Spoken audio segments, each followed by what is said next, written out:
Hello everyone, welcome to study session. Today we are going to discuss about how to make a botany project.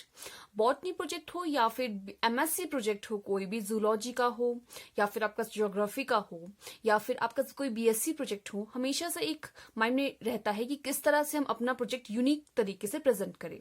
तो मैं आज आपके पास एक project दिखाना चाहती हूँ कि आप एक आइडिया ले सके कि आप किस तरह से प्रोजेक्ट बना सकते हैं। अगर आपका बॉटनी है या जूलॉजी है, कोई भी सब्जेक्ट है, तो अगर मैंने एक बॉटनी सब्जेक्ट में बनाया था अपना प्रोजेक्ट जो था स्टडी ऑफ टेरिडोफाइट्स, उसके बारे में आज हम थोड़ा सा बेसिक सा देखेंगे आइडिया। ये मैंने इसका आउटर बनाई थी कवरिंग, ठीक है, थोड़ा सा इसको कवर कर दिया था। अब देखते हैं, सबसे पहले मैंने क्या लिखा था, एक्नॉलेजमेंट लिखी थी, जिसको भी मैंने थोड़े यूनिक तरीके से लिखा था और जिसमें मैंने थोड़ा डेकोरेशन की थी। सिर्फ जो आपका टेरिडोफाइट्स लिए थे मैंने उसकी ही डेकोरेशन इसमें कर ली थी, क्योंकि जब मैंने एक प्रोजेक्ट बनाया था अपना, तो मैं वहां पे उस प्लेस पे गई थी अपने टीचर्स के साथ, स्टूडेंट्स के साथ, और वहां पे क्या किया था, हमने पिक किए थे प्लांट्स और देखे थे कि ये कौन सा टेरिडोफाइट है, ये कौन सा टेरिडोफाइट है। जिस टेरिडोफाइट को देखा था उसकी पिक हमने क्लिक की और क्लिक करने के बाद उसे इसमें पेस्ट किया। तो अगर बात की जाए एक्नॉलेजमेंट में आप अपना स्पेशल थैंक्स, ग्रेटिट्यूड दिखाते हैं अपने टीचर को जो आपके साथ प्रोजेक्ट में शामिल रहे या फिर जिन्होंने आपको गाइडेंस दी उस प्रोजेक्ट को किस तरह से बनाना है और आपको उसमें क्या टॉपिक या फिर टॉपिक भी दिया हो उन्होंने, ठीक है। उनके लिए आपने एक स्पेशल थैंक्स लिखना पड़ता है एक्नॉलेजमेंट में, और अपने स्टूडेंट्स को भी आप थैंक यू बोल सकते हैं जिनकी आपने हेल्प ली है, ठीक है। और इसमें आपने मेंशन करना पड़ता है कि आपने कौन सा प्रोजेक्ट यूज किया है, और जैसे कि मैंने स्टडी ऑफ टेरिडोफाइट्स किया था उस तरह से मैंने यहाँ पे ऑलरेडी मेंशन किया कि स्टडी ऑफ टेरिडोफाइट्स करेंगे, ठीक है। इस तरह से आपका एक बेसिक सा आइडिया आ जाता है। फिर मैंने क्या किया था, सर्टिफिकेट आ जाता है आपके पास। सर्टिफिकेट में आप सिंपल सा होता है आपका जो टीचर्स देते हैं, और इसका आप क्या करेंगे, इंडेक्स बना देंगे। इंडेक्स में आप जो आपने स्पीशीज देखी है या फिर आप यूज कर रहे हैं उसमें, उस प्रोजेक्ट में, उसके बारे में आप लिख लेंगे, ठीक है। जैसे कैलेंथस बाइकलर, टेरिस विटेटा, एडेंटम इंसीजियम, टेरिस क्रिटिका, ये सब जो थे मेरे पास स्पेसिमेंस, ये मैंने खुद देखे थे और मैंने खुद इसकी पिक्स क्लिक की थी। और इसके बारे में मैंने जनरल फीचर्स जो मुझे दिखाई दिए या फिर मैंने थोड़ा सा गूगल पे देखा, उसकी स्पीशीज का नेम, उसकी क्लास, ऑर्डर, फैमिली और कलेक्शन, और उसके बारे में आप खुद लिख सकते हैं, ठीक है।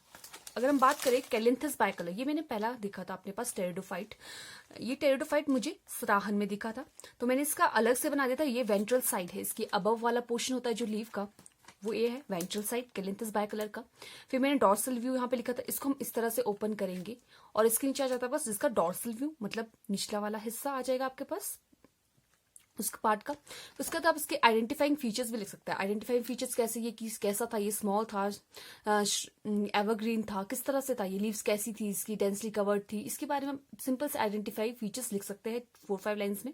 और मैंने इस पर क्या लिखा था, kingdom, division, class, order, kingdom Plantae से बिलोंग करता है ये, division Pteridophyta, class Polypodiopsida, order Polypodiales, family कौन सी है इसकी, टेरिडेसी, जीनस कैलियंथिस, स्पीशीज कौन सी है इसकी, कैलियंथिस बायकलर, प्लेस ऑफ कलेक्शन, कहां से मैंने कलेक्ट किया, सराहन, और डेट ऑफ कलेक्शन, कब मैंने ये कलेक्ट किया था, और नेम ऑफ कलेक्टर, हाँ ये नाम आ जाएगा। यहाँ पे ऑल्टीट्यूड सबसे इंपॉर्टेंट आएगा आपके पास, कहाँ पे कितने एल्टीट्यूड में है वो प्लेस जहां से आपने ये कलेक्ट किया है, ठीक है।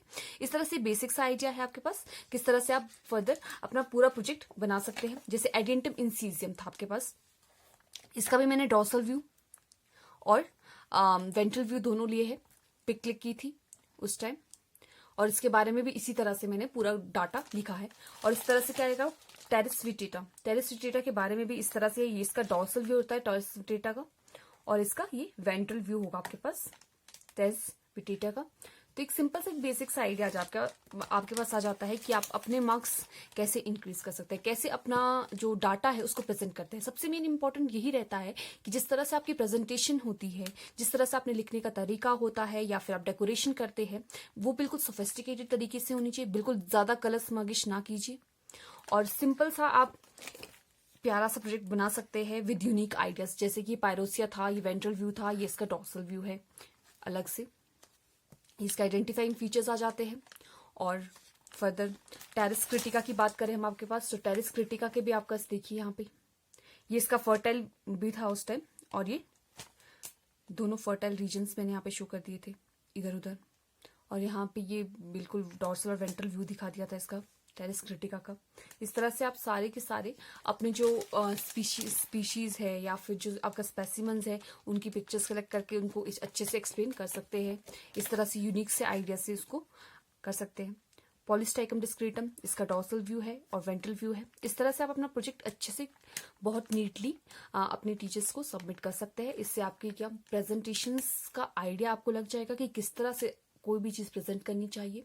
और इवन आपको मार्क्स भी ज़्यादा मिलेंगे, क्योंकि अगर आपका प्रोजेक्ट बहुत ज़्यादा यूनिक होगा तो आपको ऑफकोर्स सी बात है मार्क्स भी अच्छी मिलने की संभावना रहती है। सो अगर आपको मेरा ये वीडियो पसंद आया होगा तो please do like, share and subscribe my channel. और मैं आपका न्यू आइडियाज से आपके पास नेक्स्ट टाइम प्रेजेंट हो जाऊंगी। Okay, bye bye.